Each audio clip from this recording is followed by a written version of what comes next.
Hi, so I'm back. Sorry it's been a while. I think it's been like 3 weeks. But yeah, we're gonna start with House of Revelations, House of Questions.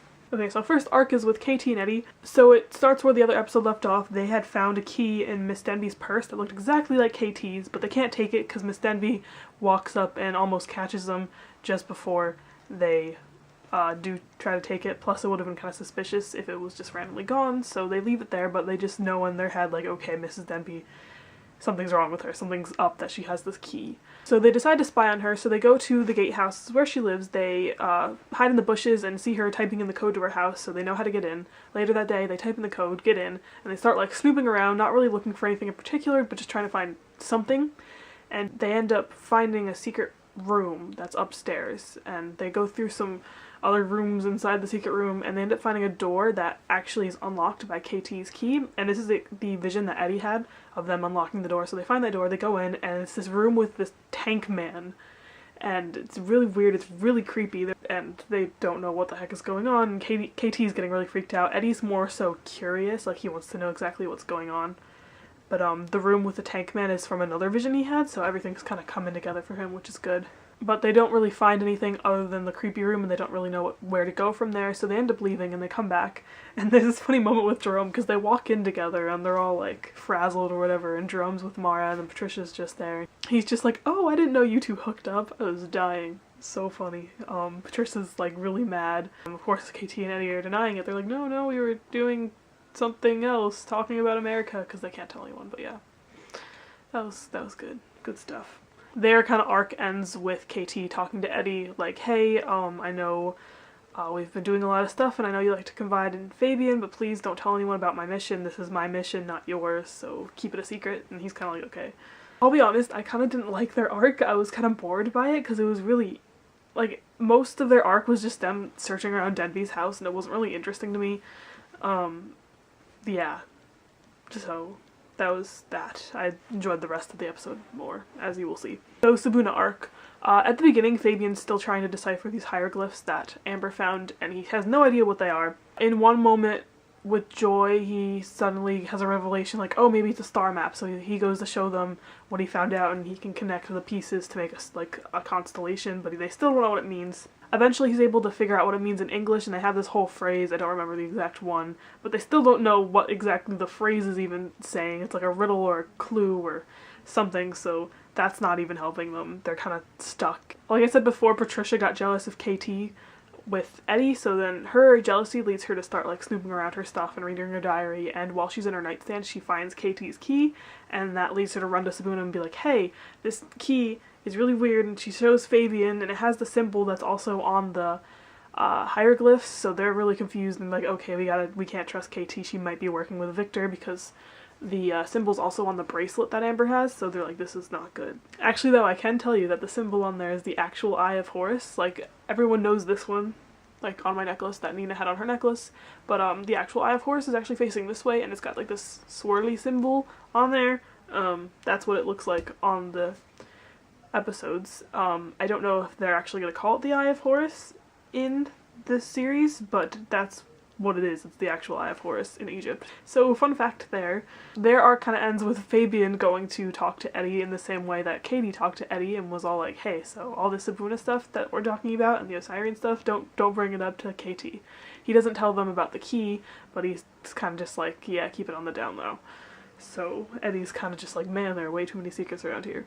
Okay, another arc is with Amber and Alfie. So Amber finally gets her phone back, but it's dead, so Alfie's like, okay, I'm gonna hide the charger because I still don't want her to get these texts and messages from the fashion school. But he is starting to feel a little guilty about it, so he goes to Jerome for advice, and Jerome's like, really? That's really terrible what you're doing, but I like what you're doing. If you don't want her to find out, then just make sure she does not find out. So then Alfie, instead of taking Jerome's advice, he's like, okay, so I'm gonna tell her then, because being your friend for so long has taught me not to listen to your advice and actually do the exact opposite. So he goes to tell Amber, he gives her back the charger, and he doesn't actually let her talk at first because she's so caught up in the Sabuna stuff, and then finally he's like, okay, the fashion school called, you got accepted, and she's kind of like, what? And she doesn't really say anything. She's kind of speechless. Alfie's so busy like apologizing and making up excuses too, plus they're caught up in Sabuna that doesn't really happen for them to actually talk quite yet, but eventually Amber and him do get to talk, and she's like, you know, Alfie, I do understand why you did it, and I'm not mad at you, but I still have to consider this because fashion school is my dream or whatever. And it's really sad because Alfie like actually gets on his knees and begs her to stay, and it's so sad. Just I don't want her to leave. There's another arc that's like Mara, Jerome related, like Jara stuff. So the first time we see Mara in this episode, Patricia and Joy walk in on her exercising in her room, and they're kind of just like, what the heck, Mara, you're not a sporty person, you're not a person that would exercise, what's going on? And she's like, well, I've been really frustrated recently because Alfie keeps running in on me and Jerome when we're having moments, and it's making me really frustrated. And then just that entire scene is just, oh my gosh, it's hinting at adult stuff, and it's funny. Or not, or maybe not adult stuff, but like not kid stuff, and I'm just like, wow. Oh, so that was funny. So she's having another moment with Jerome again later on, and they're studying, and Jerome's like, okay, we're gonna do math, and she's like, you know what, I have another idea or whatever, and they're about to like, I don't even know, who knows what, and then Alfie shows up, and Mara just like, she's had it, she loses it, she screams in his face, and is just like, get away, we don't need you, go away, obviously we don't want you here, and then immediately she feels really bad about it because Alfie's just looks like awestruck, like, what did Mara just yell at me for? So that ends up being okay, but yeah, obviously Mara's frustration is getting pretty bad. So later on in the episode, like towards the end, Mrs. Denby as their teacher is making them do a business competition for snack food, and originally Jerome and Mara were going to work together, but then they kind of start arguing about it, and they're like, you know what, we're going to compete, we're going to have a competition to see who can win this business thing. And that's kind of like all there is for them. They're like a fluffy arc. There's nothing really serious going on with them, which I hope they do get involved with the Sabuna stuff soon. I really do. Jerome, because he should have been there since season 1. Mara, because I feel like she'd be really good at that, and she still has no idea what is going on. So then there's an arc with the teachers. Denby is like really pissed at Victor that he has not found this parcel, and she like threatens him and is like, we're gonna find a new seeker, whatever he is he the seeker? I can't keep track of them. I think Miss Denby's the keeper. Is Victor the enabler or the seeker? I don't know, but she threatens to replace him, and he's like, okay, we gotta do something. So then later on, Sweet and Denby are like, hey, so we think Trudy might have it, so Victor, we need you to go on a fake date with Trudy and get some information. He's kind of just like, I don't really want to, but I have to, so he does it. And it goes pretty well at first. It's really awkward because Trudy and Victor just do not mesh. I know people like ship them really hard. Personally, I'm more of like a Trudy and Uncle Aid kind of person, maybe even a Trudy and Jasper kind of person, so this whole Trudy-Victor thing was just awkward. And then Victor like starts to bring up the parcel, and he gets like really intense, like, okay, well, I know you have it, and then Trudy's like, wait a second, this isn't a real date, I see what you're doing here, and she decides to walk away, but Victor stops her and like locks her in, and it's really creepy. And that's where the episode ends. Okay, so favorite moments. One, there's this thing that Mara, Joy, and Patricia start called the Anubis Sisterhood, and they draw these little hearts on their hands. I actually drew it on my hand the day of that episode, but it came off, obviously. And they basically just agree, like, we're gonna be strong women, we're gonna, like, not let the boys push us around, and Patricia's like, yeah, I've been like that, but Mara needs to do that with Alfie because he's getting in her way, and Joy needs to do it with Fabian because she still isn't like fessing up to him and being honest about her feelings, so they both agree that they're gonna be better with that, and they kind of work towards that throughout the episode. And I just thought it was really cool, and I don't know, it was fun, like good girl power moment. I like it. Second, actually when Joy is about to tell Fabian how she feels, he's looking in a telescope, and he's all like, oh, I really like looking at the stars because it reminds me of Nina, because it makes me think that, you know, Nina's looking up and looking at the same stars, and it just makes me miss Nina, or something like that. And it was just so cute, because I still do ship Fabina, even with Nina being gone. But then I also felt bad for Joy, because with Nina being gone, I ship Jabian. So it was kind of like mixed feelings here. I don't know who to ship, because I just ship everyone. Next happened in the tank room with KT and Eddie. They were getting like really freaked out while they were in there, and they both did that thing where like, oh, you're the only person here, so I'm gonna grab your hand for security, but then they kind of do the look down thing like, wait a second, I'm holding your hand, we're not supposed to be holding hands, and they like pull apart. And I remember when I originally watched the episode, I was kind of just like, petty, no Ketty, and whatever, but then I started thinking about it, I saw some pictures and gifs, and then, you know, I watched it again before I filmed this, and I'm just like, you know, maybe they wouldn't be that bad. I still think they're more of a bro TP than an OTP, but yeah, so that was kind of like a, maybe not a favorite moment, but it's like a memorable moment that I definitely need to bring up. Another one was with Victor and Mara, because originally Victor thought it was Mara who stole the parcel. So he goes into a room and starts interrogating her, and he's like, I know you did something wrong, and she's like, fine, I'll tell you. I'm helping Alfie do his homework. I'm sorry, I know it's really bad. And then it was just funny. Because Mara is literally the most innocent person in the house, so just that entire scene was hilarious. Another one was an Amphi moment where Alfie's explaining to Amber why he didn't tell her, and the exact line is, I only did it because I don't want to lose you, and it was just so adorable and memorable, and I don't have to explain it. I think you understand if you ship Amphi, or just ship in general, or if you just have feelings, because that is adorable, shipping Amphi or not. Another one, okay, this is gonna be a really long video, I'm sorry. This happened in the classroom. It's not relevant at all, but they were just doing like a transitional scene where they're showing everyone in the classroom before class actually starts, and there's these two extras, and it's a boy and a girl. And the girl is chasing the boy because he has something, and they're just like running around in circles and being really adorable, and I'm like, I don't know who you are, but I am shipping you really hard right now. And yeah, that's just one more ship. I'm gonna ship these extras. I should figure out who they are so I can see if they're in other episodes. Maybe that's creepy. I don't know, but shipping is insanity, so it happens. Okay, so House of Pie, House of Mistrust. First arc I'm going to go into is Sabuna. Fabian's studying the symbols more, and as he's studying them, he starts to realize that two of them kind of seem to point to the gatehouse, which is where Miss Denby lives. So Sabuna decides they're going to go check out the gatehouse and see if they can find anything that relates to this bracelet or these papers that they have. So they sneak into the gatehouse, they find like a side entrance thing, and they start looking around. They don't really get very far though, because then like the evil trio of Mr. Sweet and Miss Denby and Victor show up, so they run away, except for Amber, who is upstairs and does not have time to go back down and go with the others, so she's kind of like hiding upstairs. And, you know, the evil trio kind of, I hope you guys don't mind that I'm calling them the evil trio, I'm just gonna do that because it's a lot easier.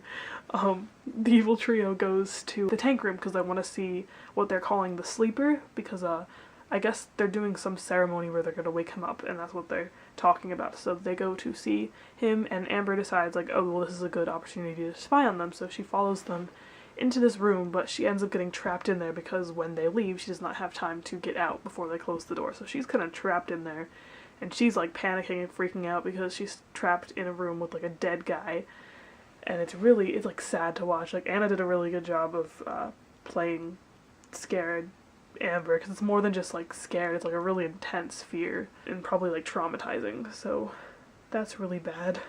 Unfortunately, Sabuna doesn't realize that Amber is gone, for real gone, until they get back to the house, because they realized she did not like follow them, and so they're talking in the hallway, they're kind of freaking out, and Katie and Eddie have been in the living room and they overhear them, so they come in and are just like, whoa, what were you guys doing in the gatehouse, and why is Amber locked in there, because they know just how like bad Miss Denby is, because they've seen this tank room, so they're like, you guys gotta go get Amber, but at that point it's curfew, so they can't because Victor locks the door and they have to wait till the next morning. The next morning, Patricia, Fabian, and Alfie decide to skip breakfast to go to the gatehouse and talk to Miss Denby rather than looking for her in the house without Miss Denby knowing. They're actually going to confront her, so they do confront her, but she does not seem to know where Amber is and doesn't seem to be lying either, so they're just like stuck. They have no idea where Amber is and they're kind of panicking. Right, next we'll go into the KT Eddie arc. At the beginning of the episode, Eddie has another vision of this like mysterious woman. I don't recognize her. I don't think you're supposed to recognize her. She's like sitting in a room and looks back at Eddie. It's really weird. I have no idea who she is. So he goes to tell KT and she's just like, I have no idea. This is really weird. So they decide to start getting information on Miss Denby just because that's been their like motive right now. They don't really know where else to go, and they definitely know there's something up with her. They end up overhearing Victor on the phone with her and find out that he's going to meet her, so they decide to follow Victor out of the house, and they end up finding him and her in the woods, but they're also with Mr. Sweet. So Eddie kind of like freaks out and is like, oh my gosh, why is my dad working with these two evil people? My dad's good, what's going on?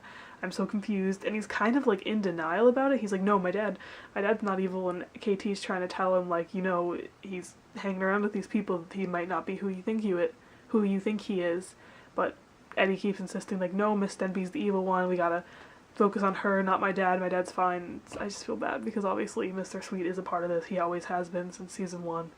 I just feel bad for Eddie. So Eddie keeps digging deeper into Miss Denby and ends up finding out that where she says she worked in the past as a teacher was actually a lie, because he contacts all this possible schools she could have worked at in the place she said she came from, and none of them heard of her, so now that's making them really suspicious because they don't know why she's kind of lying about her past. Towards the end of the episode, Eddie kind of cracks and decides to do some snooping around Mr. Sweet's office, and he ends up opening a drawer that's locked and finds a jackal mask in there. I think it's the ones they wore season 1 when they all did their like little ceremony thing in the cellar. But he's just like, oh no, and it kind of confirms any suspicions that his dad is evil and has something evil about him, or is just helping the evil club. So like you can tell he doesn't want to believe it. He still kind of tries to tell Katie like, no, Miss Denby's definitely the evil one, but at this point there's nothing really to argue.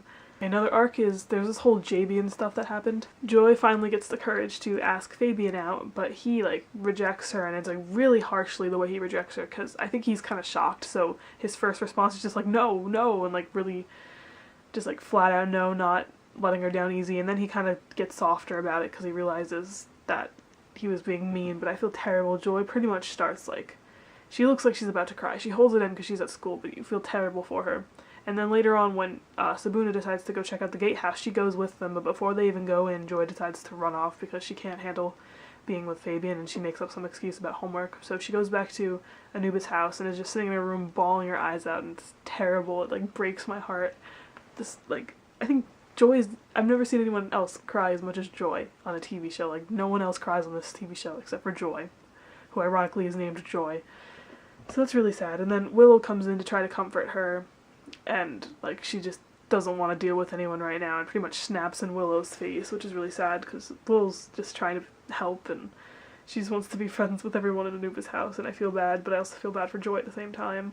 Later on, after the Sabuna mission, Patricia goes to see how Joy's doing and realizes that she lied about the whole thing, about having homework and leaving the mission. So Joy's like, you know what, I can't do the Sabuna thing anymore. I really need to avoid Fabian because it's just leading to heartbreak, and I really need to just focus on me. And Patricia tries to convince her that she'll still be able to do Sabuna stuff, but Joy doesn't take it. So I was really sad about that because I really wanted Joy to be like a big part of Sabuna this year because she really deserves it, but I understand at the same time.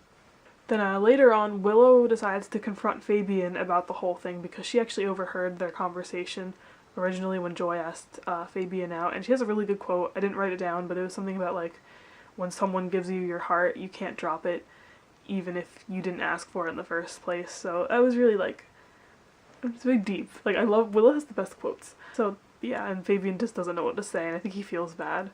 It's really sad. And then towards the end of the episode, they're doing the business fair thing, and of course Fabian and Joy are partners, and there's just like really awkward like tension between them for the rest of the time they're on screen together, and I just feel it's sad to watch because yeah, I just feel bad for both of them. And the last kind of arc is everything that's going on with the business studies project. Just know that Jerome is working with Alfie. Patricia ends up asking KT to work with her as kind of like a truce thing because she's been being so mean to her. So that kind of brings them together more, and they're not as like harsh towards each other as they used to be. Willow asks to work with Mara because Amber decides she wants to work alone when Willow asks her.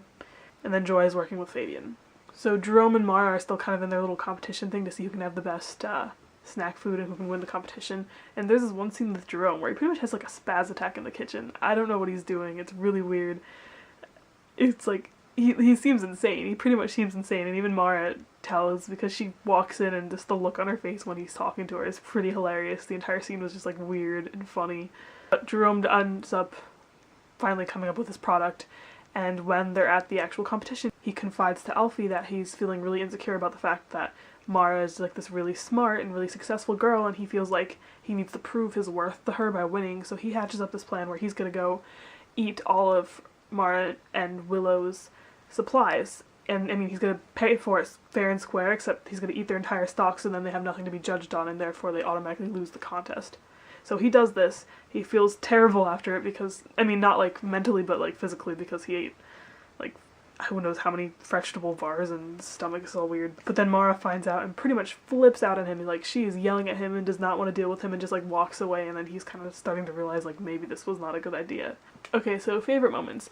First is at the beginning of the episode. It actually starts where the last one left off, where Phoebe and Alfie are spying on Victor and Trudy's date, and they end up getting caught, so they have to make an excuse for why they're standing in front of the door. And thankfully Fabian had his guitar because he was practicing before him and Alfie went to spy, so they end up making up this song about Trudy and Victor's date, and it's so funny. And it's actually like, you get to see Alex sing, so I was like really surprised that Alex could sing, and I know he was like only half singing, but it sounds like if he actually like really tried to sing, he'd actually have a good voice, so that was a good scene. It was funny. And then of course Brad playing guitar is always just phenomenal, so that was a nice treat. Second is Katie and Patricia's project. They decide to make fortune cookies, but Patricia thinks it's kind of lame to do regular fortunes, so she decides that they're going to do Miss Fortune cookies. And the entire scene was just really cute, and they're like, yeah, we're going to make bad things about each other in the fortunes, and say like Fabian's middle name is Susan and all this stuff, and it was just a funny scene. Might cause problems in the future, but for right now it's just humorous. Third is while Jerome and Alfie are working on their project, they decide to show off a little bit, and Alfie walks in with this like dog costume, and they reveal that their snacks are gonna be like Alfido's hot dogs, and it's just really funny because Alfie is not amused at all, and Jerome's like trying so hard, and it's really not going too well, but it's just funny to watch them fail, and Alfie in a dog costume is also hilarious. Another thing that happened was that there was a petty conversation. As soon as Eddie finds out about Mr. Sweet being evil, the first person he decides to ask is Patricia, when it could have been like any of the other Sabuna members because they're kind of friends now, but he goes to ask Patricia, and it's kind of just like, hey, do you know anything about my dad being evil? And of course she tells him like, yeah, he was in this weird cult thing in season 1, but they didn't think it was a problem because nothing has happened with that in a long time, so they didn't tell him, and he's just like freaking out. Like, why didn't you tell me or whatever? But it was a petty moment. They like confronted each other and had like a legit conversation, so that was good. Okay, and I'm gonna end with a quote by Willow that I really liked, and I actually made the title of my Tumblr blog after I watched this episode for the second time because I like it so much. But Willow said this to Joy when she walked into Anubis' house and saw her crying. But she said, "I don't normally question where fate guides me, I just go with its flow." And I just really like that because I'm a big believer in fate, and I don't know. It's a good quote. I liked it a lot. I need to keep like a Willow Jenks quote log because she has like the greatest quotes ever. Not even just like funny ones, but like deep, like thoughtful, thought-provoking quotes. So yeah, figured I'd end off on that. That's all I have for today. Sorry this one's long. I just wanted to get these 2 episodes into one rather than splitting them up. But the next one will be a single episode that should be coming out sometime soon. And hopefully I'll be back on track with these for the rest of the season, and we won't have any problems, but I can't make any promises just because school gets in the way, unfortunately. So yeah, that's all I have. I will see you guys next time. Sabuna!